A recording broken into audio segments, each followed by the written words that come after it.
Hey friends. So the working title of today's podcast is How Are You Really Doing?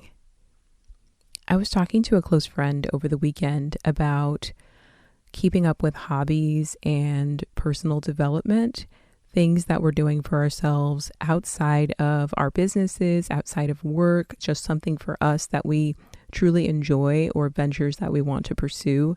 And we ended up on the topic of learning French, and we were talking about getting on an app and practicing and learning conversational French. And my friend was sharing that she actually studied French in high school. I didn't. I took Spanish. And we were just saying, I really want to dedicate a good amount of time to it and get to a place where I'm comfortable. And I was saying, one thing that really frustrates me about learning a language, and it sort of highlights our behavior as a society, is that when you're learning conversational language of interacting with people, pretty early on, you learn how to say hi, this is my name. You learn how to say hello. You learn how to say, how are you? But when we're taught how to ask the question, how are you, and how to answer it, we learn all the positive answers first. We pretty much just learn, I'm good. How are you? And we might be able to share that we are sleepy or we are not feeling well, like we are sick, physically sick, but you don't get into the more important and complex emotions until much, much later. And my theory on the reason is because when you're interacting with someone and you get those greetings of, hi, how are you? It's almost like it's considered impolite to truly answer the question honestly, to truly say, I've been kind of down lately. And I'm not talking about interactions with strangers, by the way. I think that that's a whole separate interaction where you could be vulnerable, but it wouldn't really be my choice or the space I want to be in. So if I'm in line at the grocery store and someone asks how I'm doing, I assume that that's in the context of me on a shopping trip.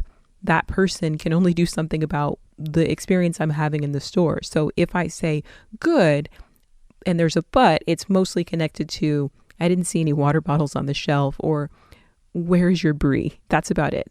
But in the context of people that we actually do know and are interacting with, I think that when someone asks, how are you doing? The person who is asking should be asking prepared to hear any answer. But the problem is, I find that many of us have been asked, how are you, in passing, or we ask others in passing, and it's no different than a greeting.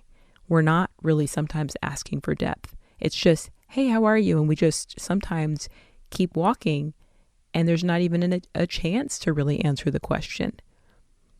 And while I don't have an answer to this, it's just more of an observation of how we interact.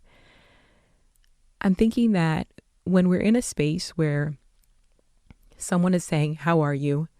And you feel like you are not supposed to say anything other than good, it can lead to you not feeling seen and definitely not feeling heard.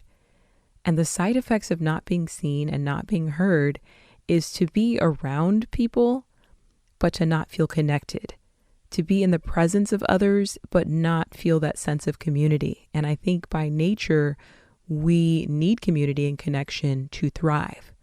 And so for me personally, those moments where someone says, I hope you're well, because when you say that, you're not asking for more. You're not asking for me to elaborate. You're saying, I hope you're well, and that's it. Or when someone says, how are you? And they keep walking, it's hard not to make a mental note that that person is not really making themselves emotionally available, even on a surface level, for me to say, I'm okay, but I'm really not that well rested, so I'm not really feeling like myself today. I can't control the actions of others, but I do try to slow down a little bit more when I'm asking people how they're doing. And to be quite honest with you, if I have a lot on my shoulders, I'm learning to not even ask that question. That way, I am not asking and then pulling away and not showing up for someone. It's like creating a false safe space that really isn't too safe. So just having that mindfulness to be careful of language and to leave space for emotions that might not necessarily be associated with positive feelings.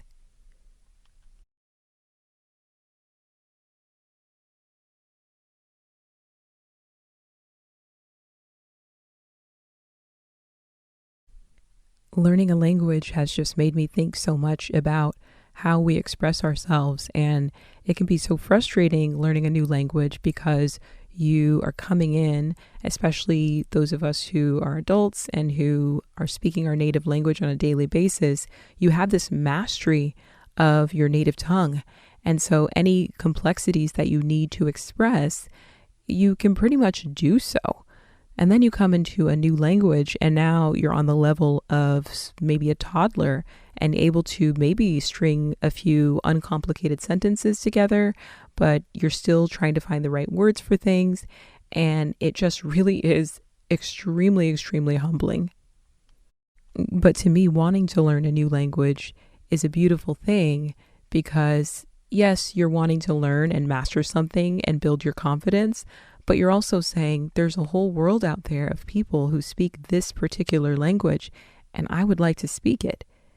And in wanting to learn how to speak it, it's like that's opening up a whole world of people that I wasn't previously able to connect with, and now I am. So with that thought process, to use our words to either break a connection or build a bridge, we have to be intentional. And if we're making the effort to say hello to someone, why not give that eye contact? Or if we do choose to say, hope you're well, pause a little bit, give the person space or room to answer honestly. And then even pause before you respond to make sure you truly are understanding what they're saying. For instance, I have said to someone, I'm hanging in there. When I say that, that is not positive. But if a person is quick and not really listening and just moving along fast, they won't hear it. And they'll say, oh, that's good to hear, and keep going. And so I said with this episode, I would be bringing out my reflections, but I don't really have a solution. And I truly don't. I can't make other people comfortable with emotions that are less than positive. I still move with caution and I select who I know I can be vulnerable with, and those who I can't, they will get a little bit more of a standard answer because that's what makes sense for that interaction. But what I am doing personally is just, I'm going to move forward and make sure I'm intentional when I'm asking someone how they're doing, what they're working on, where they're at in life. I need to make space to be able to hear what their answer is and be prepared for the answer maybe being completely different than what I expected. So hopefully this little short reflection had an impact of some sort on you and maybe made you think about how our greetings are, how we interact, or maybe even it made you think about the times when you didn't feel seen. And maybe there are people in your life you might want to give feedback to about a different way you need to be supported. Well, that's it for now. Thank you so much for listening, and I'll catch you in the next episode.